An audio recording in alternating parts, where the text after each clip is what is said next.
이 영상에서 우리가 탐구하고자 하는 질문은 매우 간단합니다. 재정 정책이 장기적인 경제 성장을 증진하는 데 사용될 수 있는가? 지금 바로 그 질문에 대답하겠습니다. 그러니 여러분, 집중하세요. 정답은 아마도입니다. 물론, 여러분이 듣고 싶은 답변은 아닐 겁니다. 여러분이 듣고 싶은 건 예스, 시험이나 고시라면 여러분이 원하는 답안은 예스입니다. 재정 정책을 장기 경제 성장을 촉진하는 데 사용할 수 있습니다. 그게 아니라 아니요라고 생각했다면 그게 쉬운 답변이기 때문입니다. 아니요라고 답하고 싶었다면 그게 장기 경제 성장을 증진하는 데 활용될 수 없다고 생각했기 때문입니다. 그러나 현실 세계에서는 그렇게 간단하지 않습니다. 재정 정책으로 장기적 경제 성장을 달성하거나 증진하는 상황도 있지만 재정 정책으로 장기적 경제 성장을 달성하지 못하는 상황도 있습니다. 그렇다면 그런 상황에서 출발해 봅시다. 여기 오른쪽을 보세요. 지금쯤이면 여러 번 보았듯이 우리에게 완전 고용에 걸맞은 생산이 이루어지는 경제가 있습니다. 물가 수준이 안정적인 경제입니다. 자연 실업 상태이지 경기 순환적 실업 상태의 경제가 아닙니다. 이 경제는 꽤 잘 되고 있습니다. 예컨대 재정 정책 입안자가 말하자면 우리 정부가 다시 말해 민선 공무원입니다. 그들이 산출량을 증대하기 위해 뭔가 해보고 싶다고 마음먹습니다. 그들은 국내 잠재 산출을 증진하고 실질 산출량을 증대하길 원합니다. 바로 그것이 경제 성장의 정의입니다. 우리는 관련 영상을 이미 만든 바 있습니다. 사람들은 말합니다. 세금을 낮춥시다. 사람들 주머니에 돈을 넣어줍시다. 그냥 세금을 감면합시다. 바로 그것이 우리가 할 일입니다. 가계의 세금을 낮춰줍니다. 가계의 세금을 낮춰줍니다. 그것이 실제 생산량과 잠재적 생산량에 어떤 영향을 미칠까요? 가계에 대한 감세는 확실히 사람들 주머니에 들어갈 돈이 더 넉넉해지면 소비 증가로 나타나고 총수요의 외향 이동으로 나타납니다. 우리는 이전 비디오에서 정의했던 단기적인 경제 성장을 얻게 됩니다. 가계가 쓸 돈이 많아지니 산출량은 증가하게 됩니다. 쇼핑하러 가고, 아마존에 접속하고, 온라인에 접속하고, 새로운 스마트폰에 신형 TV를 주문하기 시작합니다. 새 옷에 온갖 종류의 물건을 주문하기 시작합니다. 총 산출량은 증가하고, 놀랄 것도 없이 물가 수준도 올라갑니다. 수요 견인 인플레이션이 나타나고 단기 경제 성장을 보게 됩니다. 하지만 이러한 감세 조치는 장기적 잠재 산출량에 어떤 영향을 미칠까요? 더 많은 돈을 사람들의 주머니에 넣어주면 장기 총공급, 단기 총공급, 총수요 등이 늘어날까요?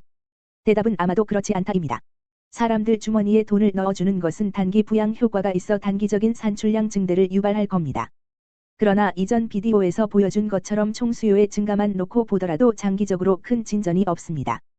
노동시장 경색과 자원의 부족 등의 생산 요소로 인한 생산비 증가와 임금 상승으로 나타나면서 다시 완전 고용 상태로 돌아갑니다. 달리 말해 장기적으로 이 경제는 원위치로 돌아가 산출량은 다시 완전 고용 상태, YFE와 상응하지만 인플레이션율은 한층 상승한 상태입니다. 따라서 재정 정책이 무책임하게 사용된다면 경제에 상당히 해로울 수 있습니다.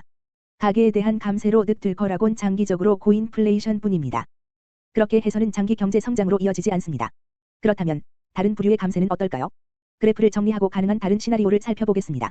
사람들의 임금에 부과되는 개인 소득세는 정부가 징수하는 유일한 세금이 아닙니다. 세금은 기업체에도 부과됩니다. 정부가 기업체에 대한 세금을 낮추기로 했다면 어떨까요? 이 경우는 흥미롭습니다. 영업세를 낮추는 일은 공급자에게 긍정적인 영향을 줄 수 있습니다. 결국 세금은 사업에 드는 비용입니다. 세금이 인하된다면 기업들이 모든 가격대의 물건 생산을 전반적으로 증대하지 말란 법이 없으며 아마도 여러분 같아도 낮은 가격을 부과할 것입니다. 따라서 단기 총공급에 긍정적인 영향을 미칠 것으로 기대할 수 있습니다. 세금이 낮으면 생산 비용이 줄어듭니다. 단기 총공급이 증가할 겁니다. 이제 사업체가 늘어난 이윤으로 다른 무엇을 할 수 있을까요? 이는 단기적으로 물가 하락뿐만 아니라 산출량 증가로 나타납니다. 따라서 여기 산출량이 Y1로 증가함에 따라 단기적인 경제 성장이 이루어집니다. 하지만 이 경제의 임금 상승이나 물가 상승 압박은 그다지 크지 않습니다. 사업체에 대한 감세 이후에 그 결과로 인플레이션을 보게 될 공사는 작습니다. 왜냐하면 사업체들이 감세 효과를 가격 인하의 형태로 소비자들에게 이전할 수도 있기 때문입니다. 또한 사업체는 그중 일부를 새로운 설비 자본이나 기술 자본에 투자하는 선택을 할 수 있습니다. 이는 추가 투자로 나타날 수 있습니다. 더 많은 투자가 이루어짐에 따라 여타 재화를 생산하는 데 사용되는 기술, 도구 및 장비에 해당하는 자본 스톡이 증가하는 것을 목격하게 될 것입니다. 이런 자본 스톡의 증대는 장기 총공급의 증가로 이어질 수 있습니다. 그래서 실제로 때에 따라서는 감세가 장기적으로 경제 성장에 도움이 될 수 있습니다. 우리는 국가의 잠재적 산출이 증가하는 것을 볼 수 있습니다. 그럴 경우 사업체에 대한 감세는 장기 총공급 곡선의 외향 이동으로 도식화됩니다. 항상 이런 일이 벌어질까요? 전혀 안 그렇습니다. 때때로 기업은 이윤 증대를 만끽하며 늘어난 이윤을 주주나 소유주 몫으로 챙깁니다. 물가를 낮추어 경제의 보탬이 되지도 새로운 기술에 대한 투자도 없이 말입니다. 그래서 감세가 확실히 장기 경제 성장을 유발하지는 않겠지만 그럴 수도 있습니다. 가계에 대한 감세는 거의 확실히 경제 성장을 유발하지 않습니다. 사람들의 주머니에 돈을 더 넣어주는 것은 단기적인 부양을 생성할 수 있지만 아마도 장기적 경제 성장을 창출할 수는 없습니다. 사업체에 대한 세금을 낮추면 물가 안정과 산출량 증가, 나라의 자본 스톡의 증가로 나타날 수 있습니다. 자본 스톡은 경제학에서 아주 중요한 용어입니다. 각종 재화를 생산하는 데 사용되는 기술의 규모는 장기 경제 성장의 원동력입니다. 자, 정보 지출로 넘어가겠습니다. 제가 그래프를 깨끗이 정리하겠습니다. 다양한 유형의 정보 지출이 장기적 경제 성장에 얼마나 기여할 수 있는지, 그렇지 않을 수 있는지 알아보겠습니다. 정보 지출의 모든 유형을 검토할 시간은 없지만 여기서 한두 개에 관해 얘기할 수 있습니다. 오늘날 많은 나라의 정책 이반자들 사이에서 인기 있는 한 가지를 이야기해 보겠습니다. 그것은 군사기술, 무기, 폭탄, 총알, 총기 등 국방비 지출의 증가입니다. 이것이 장기, 단기적으로 잠재 산출과 실제 산출량에 어떤 영향을 미칠까요? 의심할 여지 없이 국방비를 늘리면 국방 분야의 일자리를 창출하는 정보 지출의 증가로 총수요가 증가함에 따라 단기적인 경제 성장이 창출될 것입니다.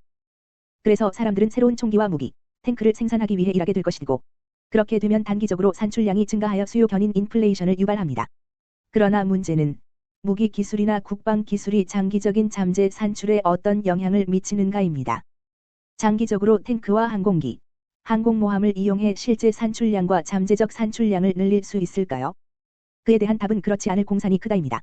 국방 지출은 안보를 증진하고 민간 투자에도 유리한 환경을 조성하지만 그 자체로는 새로운 잠재적 산출을 창출하지 않습니다.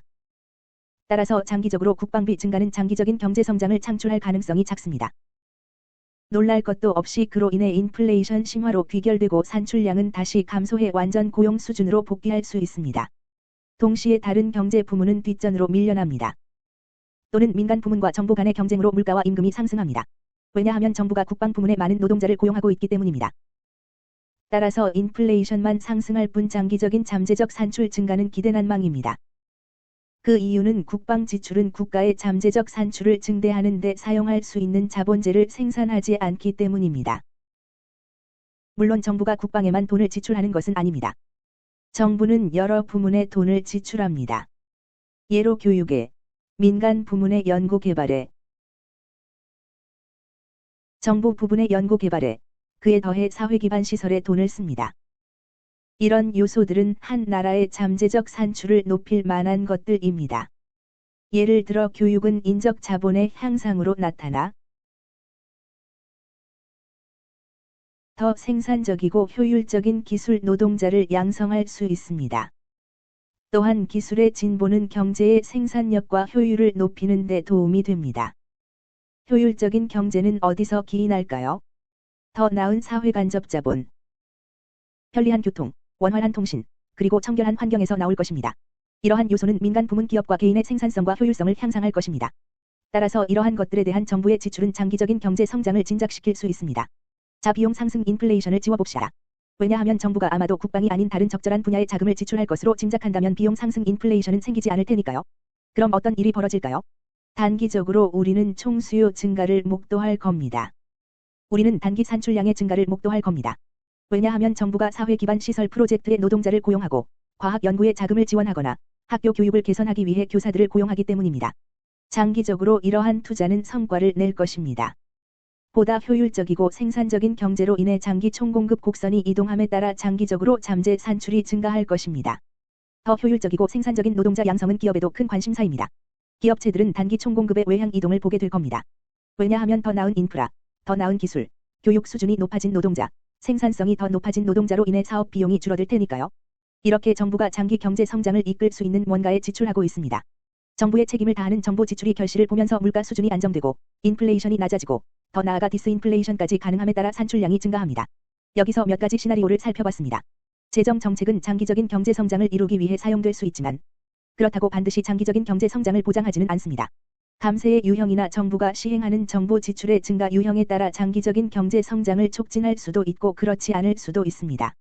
대국민 감세는 분명히 사람들의 호주머니에 돈을 더 넣어주고 있는 단기 부양으로 나타납니다. 그러나 장기적으로는 수요 견인 인플레이션과 비용 상승 인플레이션의 원인이 될 공산이 높습니다. 반면에 기업에 대한 조세 감면은 자본 스톡 증가, 생산 비용 감소, 잠재력과 실질 산출 증가로 이어질 가능성이 있습니다. 그게 바로 경제 성장입니다. 국방과 같은 일부 분야에 대한 정부 지출은 장기적 경제 성장의 증가로 이어질 가능성이 작습니다.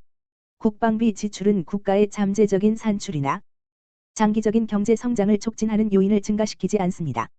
그러나 교육, 연구, 인프라, 심지어 의료에 대한 정부의 투자는 노동 생산성을 향상할 수 있으며 더 많은 사람이 노동 가능 인구로 진입함에 따라 잠재적 산출을 증가시킬 수 있습니다. 이로써 재정 정책을 마쳤습니다. 무자르듯이 결론을 낼 수는 없습니다. 예, 아니요로 답변할 수 없습니다. 정답은 아마도입니다. 재정 정책을 경제 성장을 촉진하는 데 사용할 수 있지만 모든 유형의 재정 부양책이 장기적인 경제 성장을 창출하는 것은 아닙니다.